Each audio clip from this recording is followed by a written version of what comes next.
नमस्कार मैत्रिणींनो, मी Archana stitching with Archana Y Bhat चॅनलमध्ये तुम्हा सर्वांचं स्वागत आहे।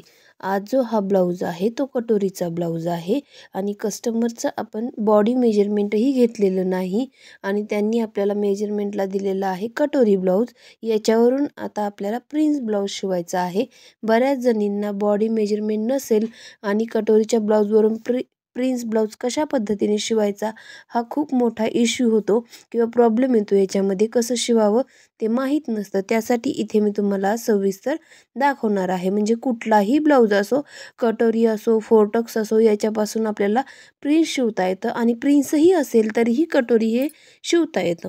तर बघा, इथे आपल्याला ब्लाऊजचं मेजरमेंट घ्यायचं आहे।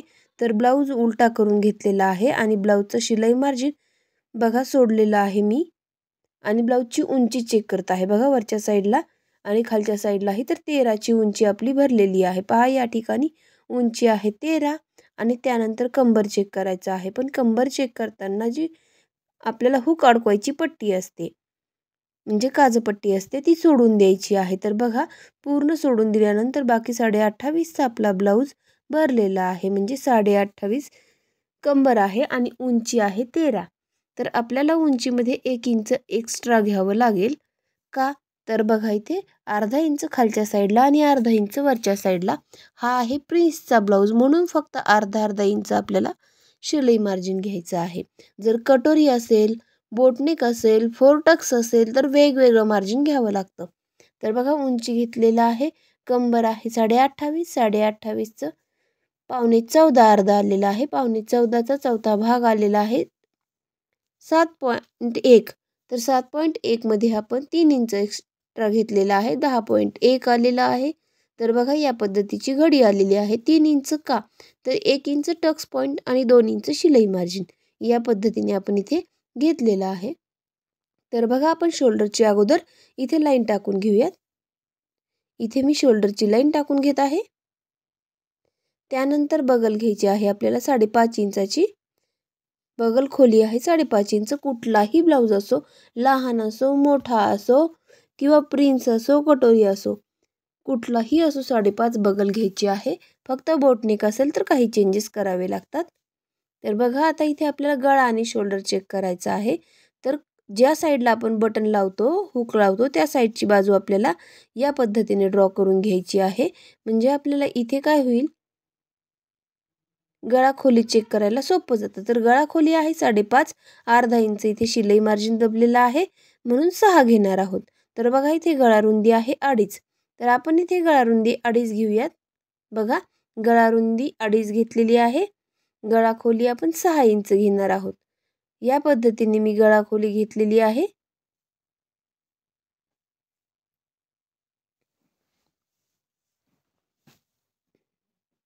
आणि गळ्याला गोल आकार देऊन घेतलेला आहे, तो व्यवस्थित आलेला नाही, त्यासाठी पुन्हा एकदा ट्राय करून व्यवस्थित करून घेतलेला। आता शोल्डर बघा, या साईडचं शोल्डर आपल्याला चेक करून घ्यायचं आहे।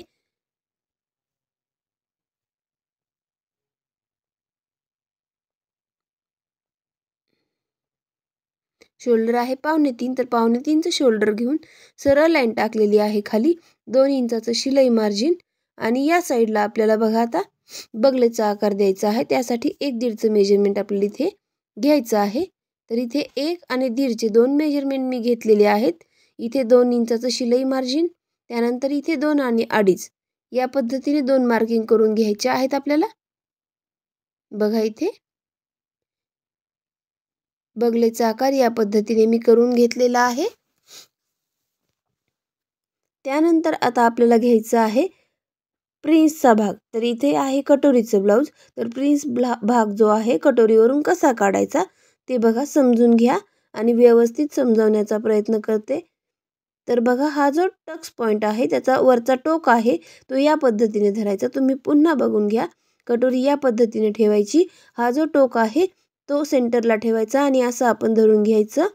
त्यानंतर कटोरीचं टोकापासून बटनापर्यंत मोजायचं आहे। तर 3.25 भरलेलं आहे आणि 3.25 मध्ये आपल्याला पाव इंच एक्स्ट्रा घ्यायचं आहे।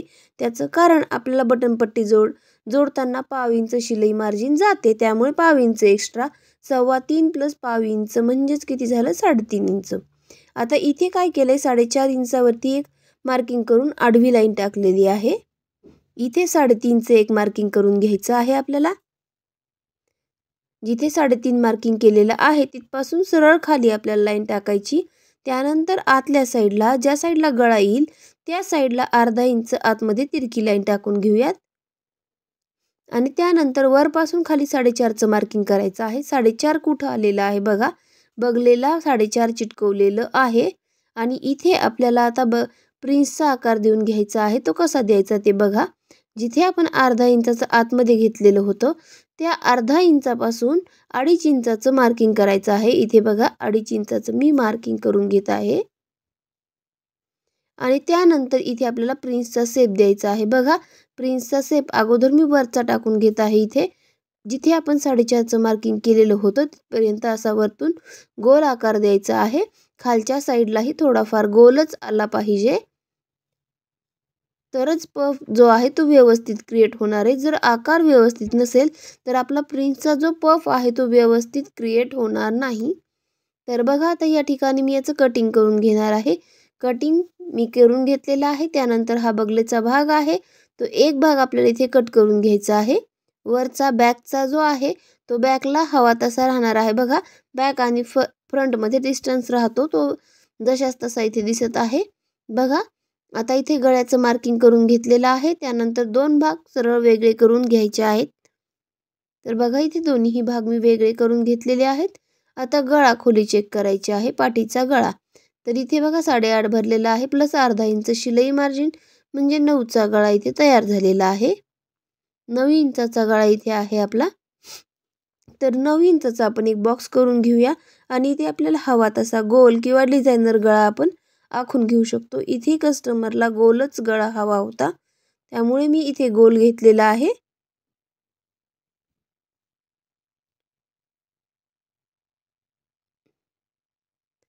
तर बघा आपलं ही पाट आता पूर्ण रेडी झालेली आहे। आता फ्रंटचं कटिंग करायचं आहे तर इथे गळा कट करून घेऊयात आणि त्यानंतर गळा कट केल्यानंतर प्रिन्सचा जो शेप आहे तोही आपल्याला इथे कट करून घ्यायचा आहे। जिथे अर्धा इंचाचं मार्किंग होतं तिथपासून कटिंग करायचा, सेंटर लाईन होती त्याला व्हॅल्यू द्यायचं नाही। तर बघा इथे हा जो भाग आहे हाही भाग मी इथे कट करून घेतलेला आहे। प्रिन्सचा जो शेप आहे मेन तो इथे मी कट केलेला आहे। बघा दोन्ही भाग आता बाजूला करून घेऊयात। त्यानंतर बघा इथे अस्तर कसं घ्यायचं आहे, कुठे काय वाढवायचं आहे ते अस्तरवरती तुम्हाला मी डायरेक्ट समजावून सांगेन। तर बघा इथे 2 अस्तर आहे, डबल फोल्ड अस्तर आहे। ज्या साईडला बंद बाजू आहे त्या साईडला आपल्याला पाठीचा भाग ठेवायचा म्हणजे गळ्याकडचा भाग पाठीचा आला पाहिजे। आणि इथे बघा या पद्धतीने एक मार्किंग करून घ्यायची आहे आपल्याला। जसं गळा बगल आहे त्या पद्धतीने इथे मार्किंग करून घेऊयात। तर पहा या ठिकाणी आपलं मार्किंग तयार झालेलं आहे, साईड झालेला आहे, बगल झालेली आहे, गळा शोल्डर सगळं मार्किंग तयार झालेलं आहे। त्यानंतर हा जो प्रिन्सचा हा जो गळ्याकडचा भाग आहे तो कसा मांडायचा, तर बघा इथे खालच्या साईडला अर्धा इंच शिल्लक राहील कापड या पद्धतीने ठेवलेला आहे। वरती शोल्डर, गळा आणि बगलेकडचा भाग जशास तसा आखून घ्यायचा आहे। आता या साईडला अर्धा इंचाचं शिलाई मार्जिन आपल्याला घ्यायचं आहे। बघा इथे मी अर्धा इंचाचं शिलाई मार्जिन घेत आहे। आता त्यानंतर इथं उभं सरळ खाली अर्धा इंच घ्यायचं आहे आणि या साईडला तिरका कपडा करायचा आहे। बघा इथे तिरका भाग देणार आहे मी, सरळ द्यायचं नाही, तिरक्या कापडामध्ये कटिंग करायचं आहे, सरळ करायचं नाही। तर बघा इथे या पद्धतीने बॅक आणि फ्रंटचा एक भाग झालेला आहे। आता इथे फ्रंटचा दुसरा भाग आपल्याला ठेवायचा आहे। तर कसा ठेवलेला आहे बघा या पद्धतीने थोडा सरळच ठेवलेला आहे, थोडा नॉर्मल तिरका आहे। वरचा भाग आणि खालचा भाग ड्रॉ केलेला आहे। आता या ठिकाणी बघा आपल्याला 2.5 इंच, जिथे आपण पफसाठी 2.5 इंच घेतलेलं होतं तिथे 2.5 इंच घ्यायचं। जर तुम्ही पफसाठी 3 इंच घेतला असेल तर 3 इंच घ्या, 3.5 इंच घेतला असेल तर 3.5 इंच घ्या आणि वरचा भाग तिरका जोडून घ्या, कुठेही एक्स्ट्रा वरती घेऊ नकात। आता इथे बघा अर्धा इंच शिलाई मार्जिन आपल्याला इथे घ्यायचं आहे इथे अर्धा अर्धा शिलाई मार्जिन मी घेतलेलं आहे. तर बघा हा भाग या पद्धतीने वाढवायचा आहे. या साईडला फक्त अर्धा इंच आणि या साईडला 2.5 इंच किंवा आपण जेवढं माप इथे कट केलं होतं तेवढा भाग घ्यायचा आहे. कुठल्याही साईजचा प्रिन्स कट ब्लाऊज असो सेम याच पद्धतीने वाढवायचा आहे. आता बघा हा भाग मी लगेचच कट करून घेणार आहे. असं काहीही नाही की अगोदर बाही कट करा, पुन्हा बगल कट करा, सॉरी पाठ कट करा. जो आपल्या जवळ आहे कपडा तो आपण कट करून घ्यायचा असतो. फक्त आखताना अगोदर पाठ मांडायची आणि म्हणजे एक एक बाकीचे भाग आपल्याला मांडायला सोपं जातं. कुठे किती मार्जिन सोडायचं तेही लक्षात येतं. पाठीचा भाग मोठा असतो त्यामुळे अगोदर मोठे मोठे भाग मांडायचे आणि नंतर छोटे भाग कुठेही सहज ॲडजस्ट होतात. तर बघा इथे आपलं कटिंग तयार झालेलं आहे. इथे गळा कट केलेला नाहीये. आता हा साईड पीस आहे तर तो लगेचच मी इथे कट करून घेणार आहे.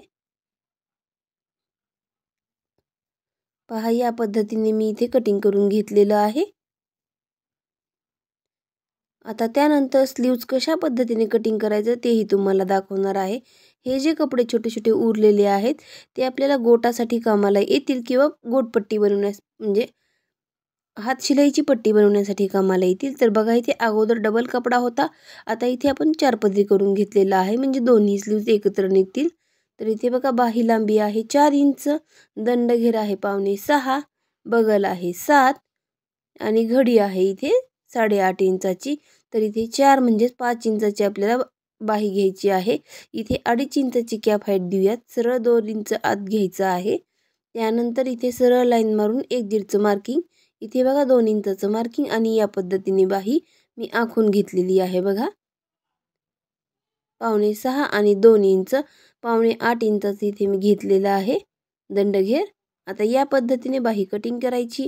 त्यानंतर 2 बाही वेगळ्या करून सेंटर नॉच काढून घ्यायचा आहे आणि फ्रंटचा आणि बॅकचा जो भाग वेगळा वेगळा असतो तो वेगळा करायचा. 2 स्लीव्ज वेगळ्या करायच्या.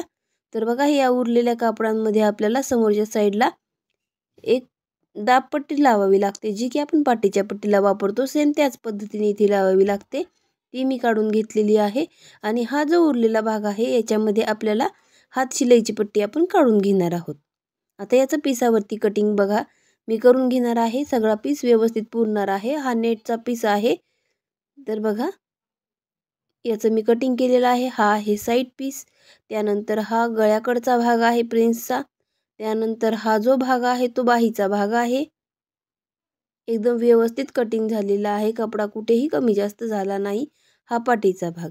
या पद्धतीने पूर्ण कटिंग केलेला आहे आणि ब्लाऊज पीसाचे जे तुकडे आहेत तो पूर्ण ब्लाऊज शिवेपर्यंत टाकून द्यायचे नाही. श्री स्वामी समर्थ.